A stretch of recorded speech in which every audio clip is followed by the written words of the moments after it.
Christian, nous comme ça dus l'aleia. Ca Jésus, an ol lud an bonus an kipalech eman l'aleia. L'aleia zo ur bar os vian, tout an trao zo bihan e l'aleia. Ur bar os vian e tre ploigno, garlon, plegad gweron, l'honneur. Ja, an nilis a zo bihan. Ar verad a zo bihan. E kichan an elis zo ar halvar. An bihan ye, an brau met bihan. Tout an trao zo bihan e l'aleia. Hag ar presbytal ta, bihan ar c'hoaz. Pa oa deud an neskop eni landreger, pa oa deud an neskop do par exemple mik tro beteg l'anleia. Notre person e oa dig emerad ne an mat brau, kas an eo do par un tamm mik tro beteg ar verad, gred an anver an vrau, an vihan, met an vrau. Diskwell a halv ar brau der. A panet beteg ar presbytal, oa digorad an nor. En oa un dol a diougador. Force penaos, ne oa ket ar plas a la ka ter gador, ne oa nemet diou. Pa oa digorad an oral, oa eno ur gwele. Fe la varaz an otro person, ar vatez a me ve kouskad e samblas amañ barzir gwele. Sonjit a pen ar enesko ben ar klevat kemendal.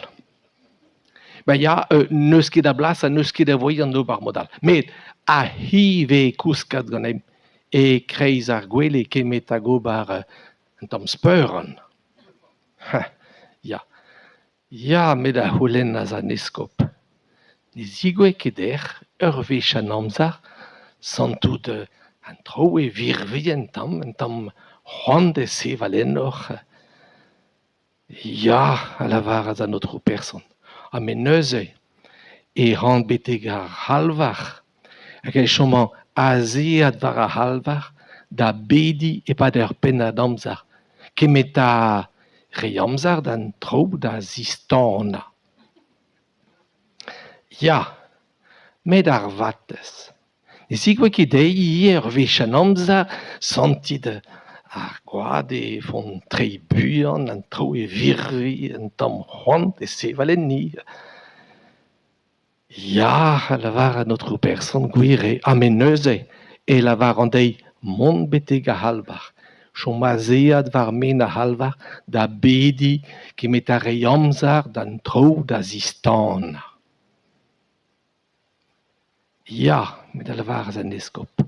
Ne zigwe ket ou taou e samblas, santouz an traoù e virvi, un tamm c'hoant e sevalennoc'h.